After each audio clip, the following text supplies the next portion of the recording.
G'day everyone, Rob from Beef Chief Jerky here. Have you always wanted to have a go at making your own jerky? Maybe you had a butcher back in the day that used to make your favourite before they closed down, or your mate used to make a bit of venison jerky from our bush. Well, if you've ever eaten a beef jerky that was so good you could eat it all day, there's only two ways to get that level of quality. Number one, buy Beef Chief Jerky. Number two, grab one of these Dehydrators and make it yourself at home. Homemade is best made. Before you start, you need to have an understanding of the process. Making great jerky is simple if you know how. Simple, but not easy. Great beef jerky isn't as easy as throwing some meat in a dehydrator or an oven. You need to consider preparing the right marinades, choosing the right cuts of meat, how thick you want to slice each piece, the method of drying, how to tell when it's ready to pull out of the dehydrator. There's a lot of factors that make a big difference to the end product.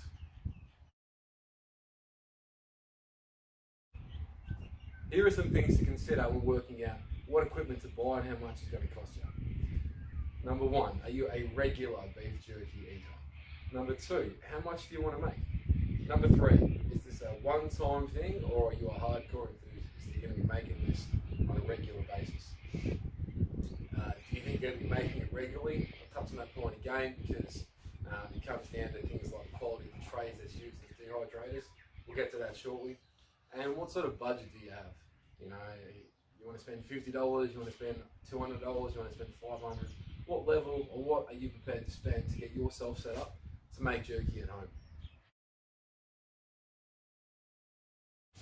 Here's a quick list of equipment you're going to be using. Number one, dehydrator. Number two, your knives or your meat slicer. Good solid knife, very important. Number three, your marinating tubs. You want something food safe, or Ziploc bags work great as well.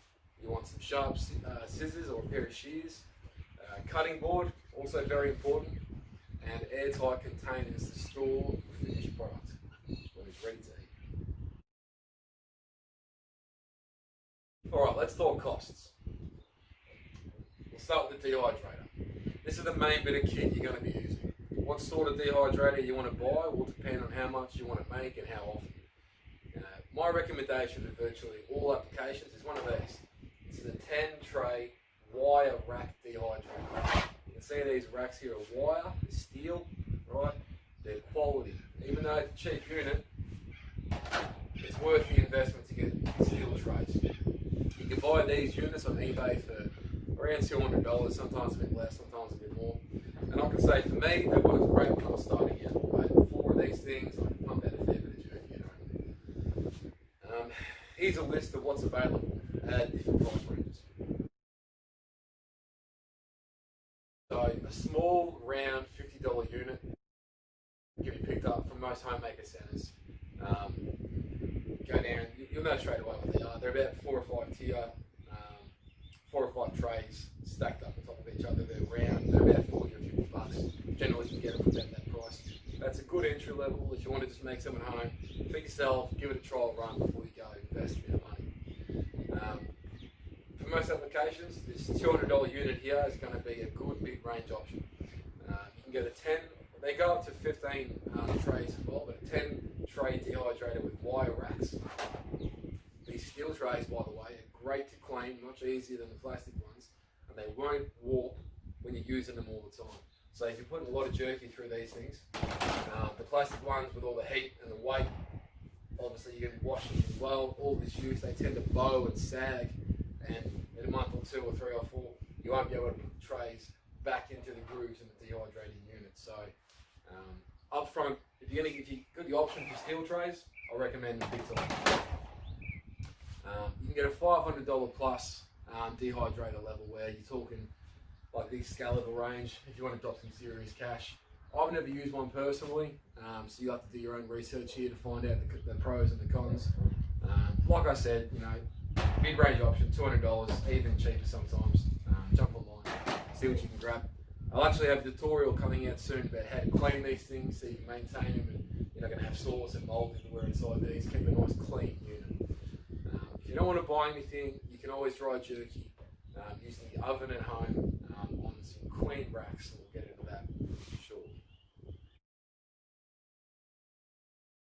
cutting tool. You can use a trusty kitchen knife to cut your beef down to the desired thickness and trim the cap and the gristle off. Make sure it's sharp. Blunt knife, you're going to have a real bad time and a real long time. I've got a nice sharp long knife. It's a Victorinox. It's sharp as, it's thick as, it's got a nice cutting action to it, nice and heavy. Trims very, very well.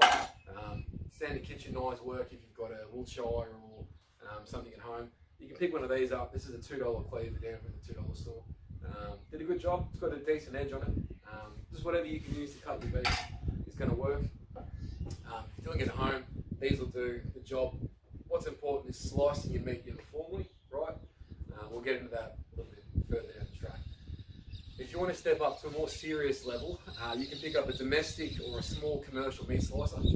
These start sort of $40 up to the sort of $500 range, up and up. If you're that keen on a domestic meat slicer, then I'll let you do your own research there. But for most applications, kitchen knife, a nice long knife, is going to do the job.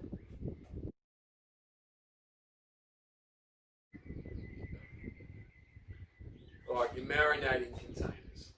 So storage tubs are great. It all depends on how much you're putting through. You know, one of these units can hold about 6 kilos.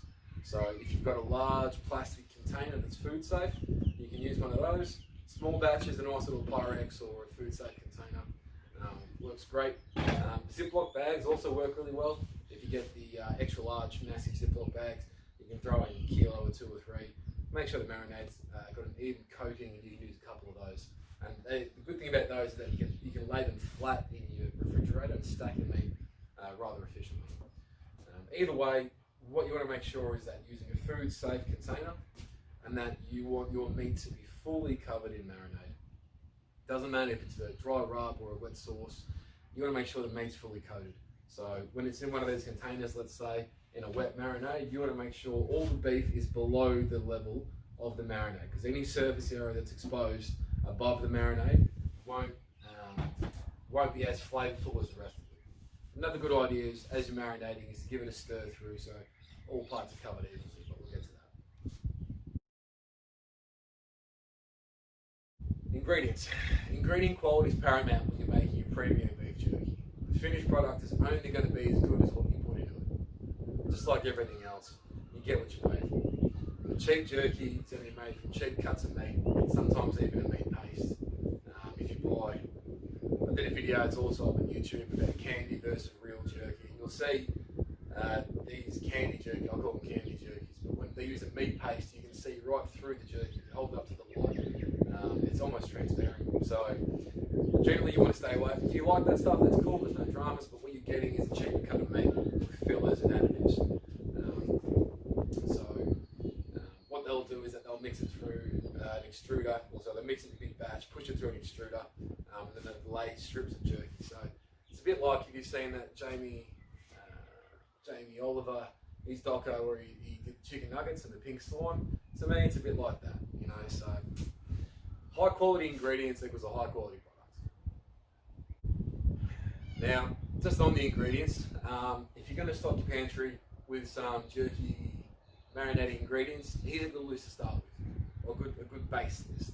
Soy sauce, barbecue sauce, Worcestershire sauce, sweet soy, also known as kepak nanis, and then you want a variety of herbs and spices, so garlic, onion. Then they can be either crushed or powders work well as well. Your salts, your peppers, cumins, cloves, all these different things. You can mix and match. Try any spices you like, really, to give it your own twist. So when you're making your own marinades, you know, really your creativity is the limit, I guess. Give it a taste though before you marinate your beef, because if it doesn't taste very good before you marinate the meat, it ain't going to taste any good when you dry it. Here's a traditional beef jerky recipe, something nice and simple to start with. 1 cup soy sauce, 2 tablespoons Worcestershire sauce, 1.5 tablespoons of onion powder, 1.5 tablespoons of garlic powder, 1 teaspoon of pepper, and half a tablespoon of liquid salt. That's a nice traditional beef jerky recipe. You mix that together with enough meat that everything's covered. Generally, you want to go about 100 to 150 mils per kilo of wet beef. That's a good ratio to make sure everything's covered and absorbs everything as it sits there marinating.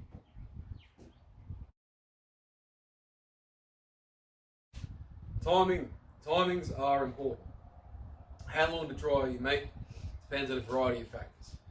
Thickness of the meat strips, consistency of the marinade, how thick is it, how thin is it, how dry do you personally like to eat your jerky, what do you want your finished products to, the texture of your finished product to be, the efficiency of your dehydrator, how quick it's going to dry, and how the heat's dispersed inside the unit, how closely the meat is spaced on the racks. Generally, if they're touching and they're very, very dense, it can take a little bit longer, there's more surface area to dry, there's more work the unit has to do. Generally, I'd say you want to set aside 8 hours plus to get the job done. 8 hours at least, but like I said, it varies on a variety of factors.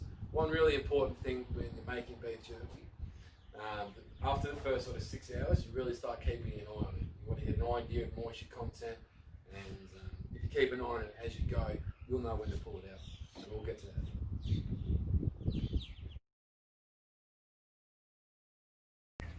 Before you slice your meat, whack it in the freezer.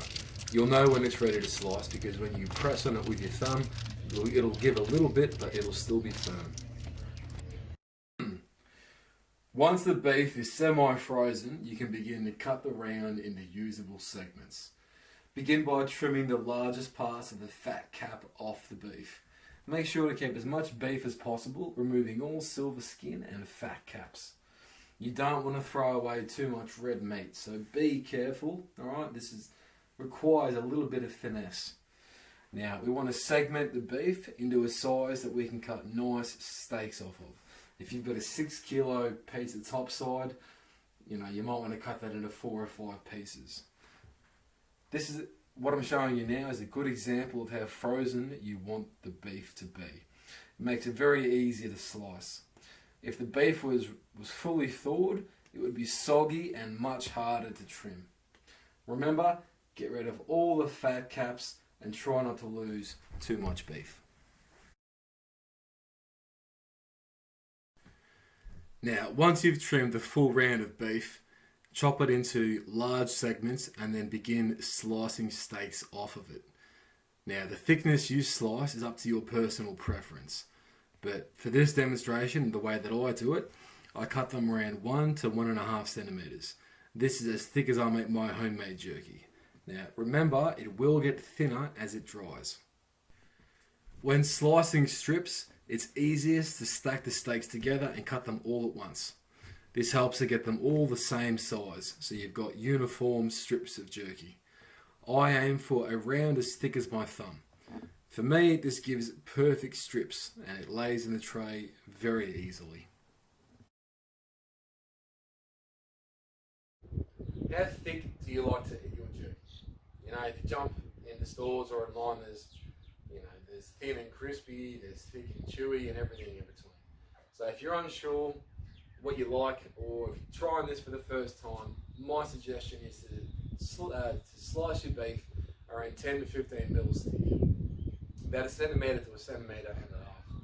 This thickness prevents it from drying out too quickly and becoming like cardboard. If you want a thin product at the end, or thin jerky at the end, you slice it to that desired thickness that you want your finished product to be. As the meat dries and the moisture evaporates, the meat shrinks. It gets narrower and thinner. So you want to make sure that you cut it a little bit thicker than what you want the finished product to be. If you like your jerky in big wide sheets like a steak, then when you slice and marinate, you want to marinate thin steaks, all right, as opposed to thin strips. Now, do not chop your beef jerky into pieces before you dry it. What do I mean by this? I mean, when you're laying the jerky onto the wire racks, when you're laying the trays, you want to be laying long strips of beef jerky, right? Or if you're going to make a sheet jerky, which is very wide, like a steak, you want to be laying large pieces of meat down onto the tray. There's a couple of reasons for that. First one is efficient use of space and getting on here quicker. But the real reason is because if you cut the jerky to a bite-sized piece at the beginning, then when it dries, all of the surface area of the meat is going to be under heat and evaporation, and it will shrink all over to a degree that it'll be too small for you to eat. The best bet is to cut a large, thick piece of jerky, let it dry, and then after it's dried, you can cut it down to the its length, the chewability that you want. Very important point. Don't put little small chunks of beef, little diced cubes on the tray. You want long strips. Long strips. Yeah, it will dry much smaller than you anticipate, and it'll end up no good. You always want to cut the strips into pieces after it comes out of the dehydrator and has cooled down. You'll need a good pair of kitchen scissors, or if you're making large batches regularly, I'd say go and get a fresh pair of garden shears from Bunnings, and they got a really nice grip in them. They'll cut through anything. So just a little tip if you make it a lot. Marinade and storage. Marinate the raw beef, making sure each piece is covered fully in the sauce. Mix the meat around fully and make sure no pieces are stuck together. Otherwise, you're going to have a lot of surface area of the steak with no coating and no flavour when it's done. So if you imagine as you slice the beef into steaks or into strips, get a handful of those strips and marinate thoroughly. Don't be scared to add more flavour than you think is necessary. More is better. Then get your hands into the meat and make sure that flavour coats every surface of each strip of beef. Give it a good mix through.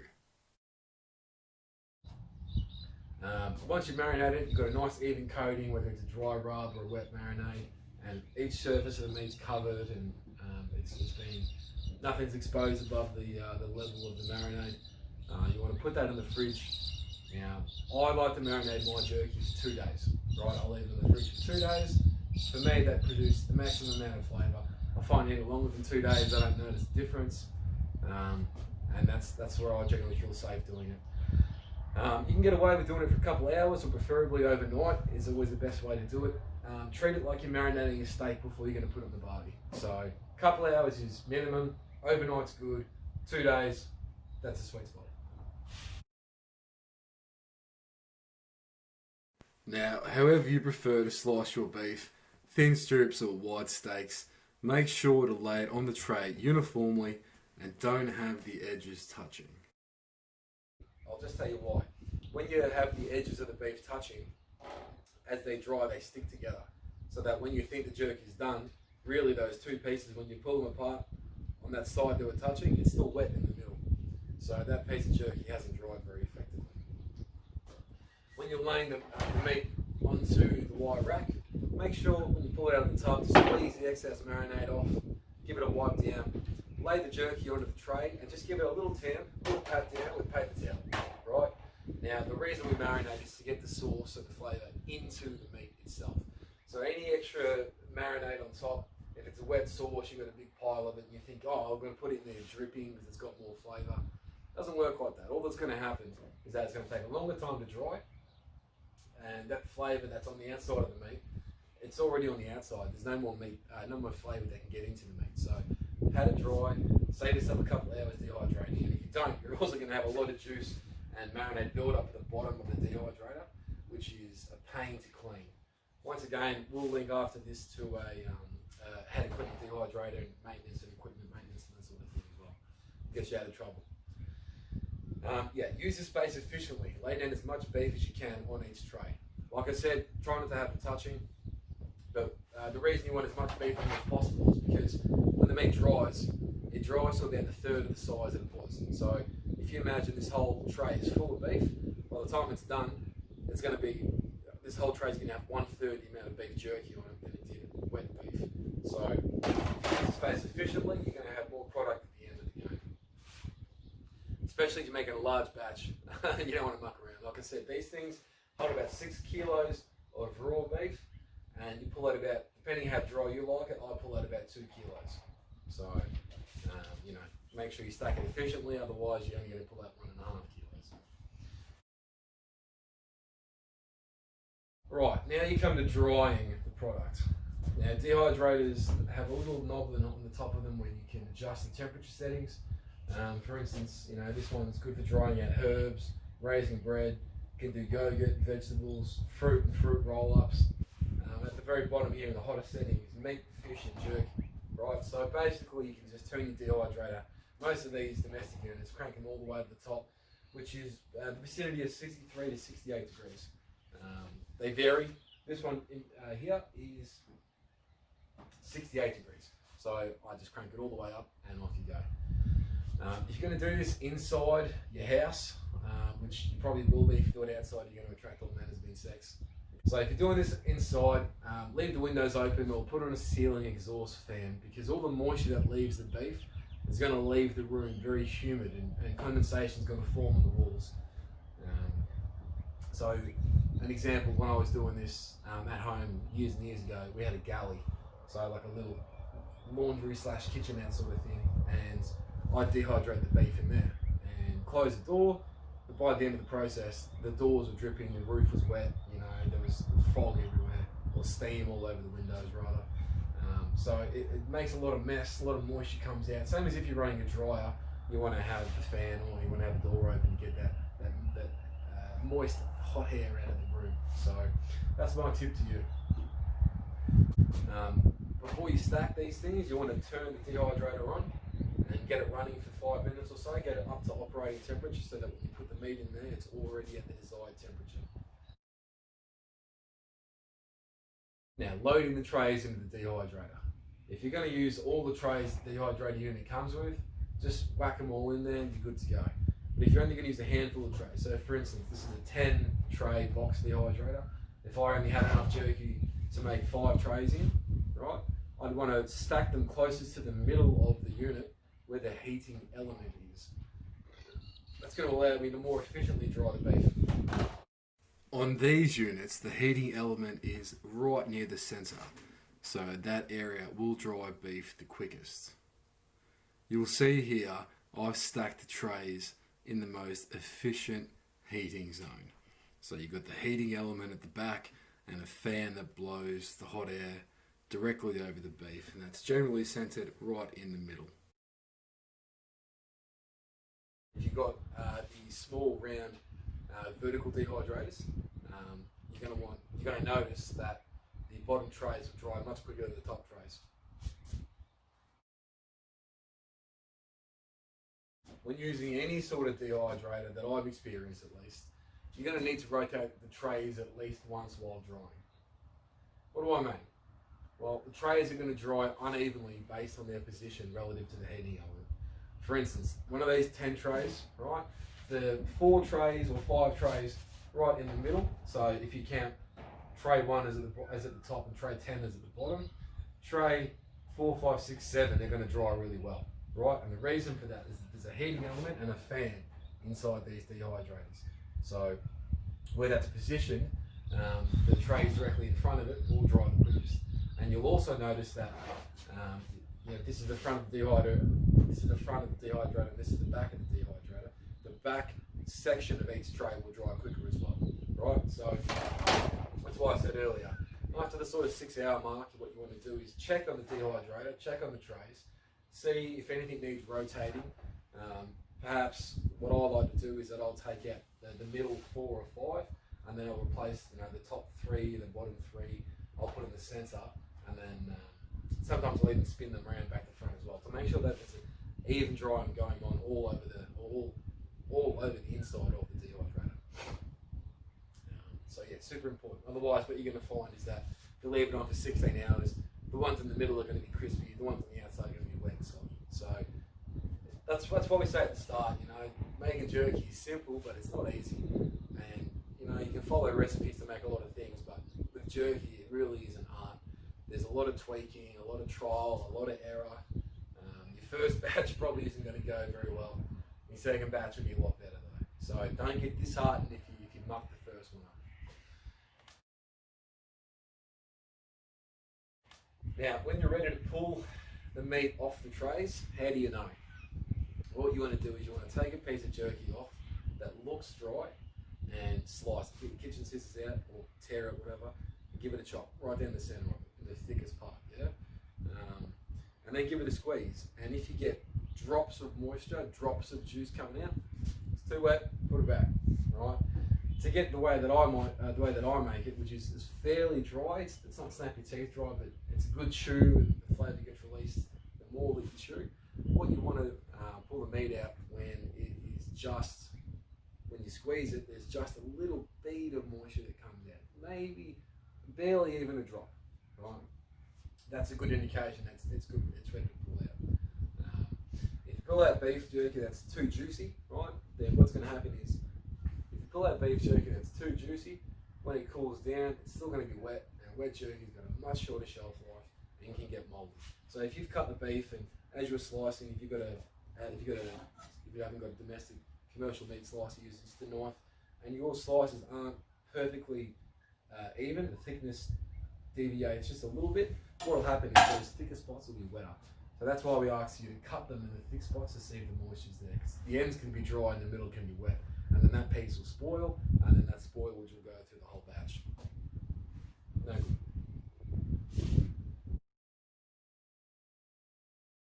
The jerky will be ready when you take it out and can bend it, and it feels like it's just about to snap.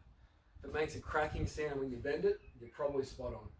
But if it snaps entirely, I'd say it's too dry, and it's going to be very hard and crispy when it cools down, because the jerky will toughen up and get harder as it cools when you take it out of the dehydrator. So if you take it out when you think it's ready while it's still hot, as it cools it's going to get harder and it's going to be overdone. So you've got to pull it out before you think it's ready for the finished product. It's a severely disappointing feeling to ruin the product, ruin your jerky right at the end of the process. After all that time and effort and anticipation and money, and this is why I say start with a small batch, because you will stuff the first one up. Storing the beef jerky. Now when you remove the jerky from the dehydrator, it's still going to be hot, right? It's been running at 68 degrees for 12, 16 hours. The jerky's hot, right? The beef is very warm.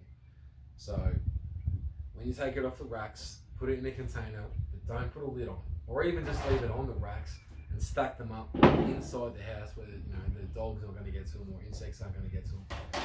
Because you want the jerky to cool down first before you pull it off the trays and before you put a lid on it. Because what's going to happen is you store hot jerky in an airtight container, the meat won't finish drying properly, and it's going to sweat and it's going to spoil prematurely. When you pull the meat out of the dehydrator, it's still hot, and as it cools off, a little bit of moisture, it still keeps on leaving, and it also hardens up, right? As that meat cools, it hardens up, the fibers contract, so the jerky gets tougher. So there's a whole process that's going on after it comes out of the dehydrator. So leave it, pull it out, leave it to cool down. I suggest having a piece while it's still warm, especially those little fatty pieces. When they're hot, they're the best bits you're going to get. And that's the reward you get for the hours you put in making beef jerky.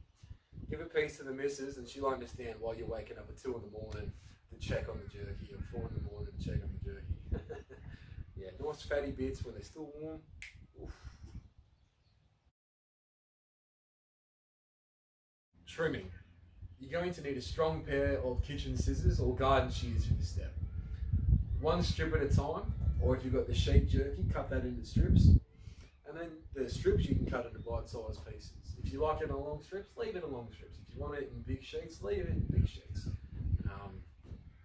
But cut it to your preference, basically, is what I'm saying.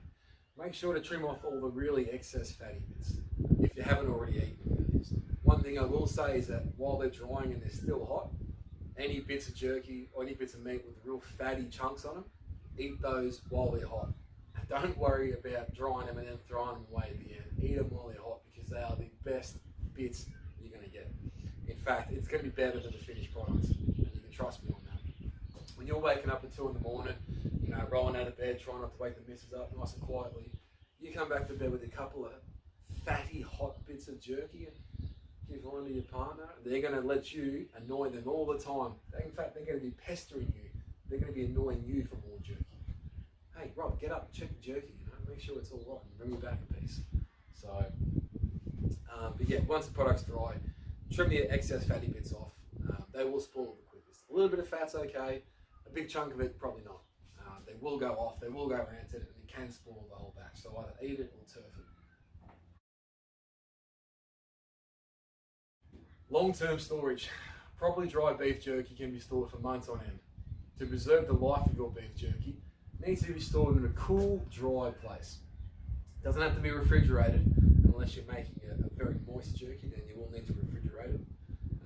dry it to my methods, then you won't need to worry about refrigeration. Just keeping it in the pantry is fine. Like I said, out of the sunlight, cool, dark place. Be careful leaving it somewhere warm. If you're going to throw it in your glove box or your dashboard during summer and come back a couple of days later, or it's sat on the bloody center console and now it's sweating in the bag, have a sniff and make sure there's no mold in it before you eat it, because heat and sunlight is the enemy of packaged jerky. A place like the glove box can get so hot on sunny days, and these conditions will spoil the beef. Not the sort of surprise you want a week later when you tuck in. I know people who this happened to, and not great. Cleaning. If you get a dehydrator with steel trays, you can blast them with a pressure washer. A quick soak in warm water, whether that's a dishwasher or if you've got a large plastic tub, just throw them in with a bit of soapy water. Let them soak for a little bit. If you've ever washed dishes before, which I assume you have, those dry bits of meat or dry bits of anything on the cutlery and the plates, they never come off without a good scrub. If you can imagine all the different intersecting points on this wire tray, getting meat and sauce stuck in all of that, mate, that is a prick of a job. A kitchen sponge is not going to do the job. Soak them, smash them with a pressure washer. Right, good idea. Smack a nail into the wall or the fence, and then you can hang these up on there, and you can blast the front and then blast the back. Good to go. If you haven't got a pressure washer, then I'd say soak them and then go and get yourself a plastic scrubbing brush and give it a bit of elbow grease. The bristles are going to do a better job than any sponge will. The sponge will get destroyed in one of these. It will just tear it to pieces. If you've got plastic trays, my suggestion is soak them and then hand scrub them. Don't dishwash them because they can warp, and don't hit them with a pressure washer because you can snap them. I've done both of those. Now you should have a pretty good idea about how to make your own beef jerky. I'd like you to experiment with some different flavours and see what you come up with and what you like the most. So everyone's flavour and taste is personal. So play around, figure out what it is you like, whether it's spicy or mild or sweet or savoury. Figure out combinations that work for you. Jump online, have a look. You know, beefchief.com, we've got blogs up there where we go through recipes and all sorts of information. So have a squeeze on our website at originalbeefchief.com. If you make a really good jerky and you really like it, send me a piece, you know, and I'll send you a little bit of mine as well. We'll do a little trade. But listen, if you're going to go to all this effort, you should make a good sized batch of jerky, because it's a labour intensive process, it's a time intensive process, and it can cost a fair bit of money. Once you start talking about 6 kilos of beef, you're going to get a round of beef, you know, you're going to spend 50 to 80 bucks on that. All your sauces and marinades, you might talk 20, 30 bucks. Dehydrator and equipment, they get another $200-300. So to set up, for your first batch, you could be talking $400-500. So it's an upfront investment. It's a lot of time, it's a lot of labour, it's a lot of love as well. You know, doing this is, I fell in love with the process. I became passionate about beef jerky. I became passionate about beef jerky from eating it. You know, growing up on a cattle farm and knowing the quality of the beef that we have in Australia. And wanted to make something great. But throughout the process, I've learned to really respect the art and to appreciate it. And you know, it's not easy. So, you know, if you're going to go to all this effort, then make a good sized batch, mate. Because if you share it around with your mates, and you should be, don't just do it for yourself with a little bit. Make a lot, share it around. The kids will love it, the missus will love it, your mates will love it. But be careful though, because if you follow this guide, you're going to have people constantly pestering you to make another batch, because it'll come out so good, guarantee it. Good on you, everyone. Thanks for listening. I hope you learned something, and remember, keep on chewing.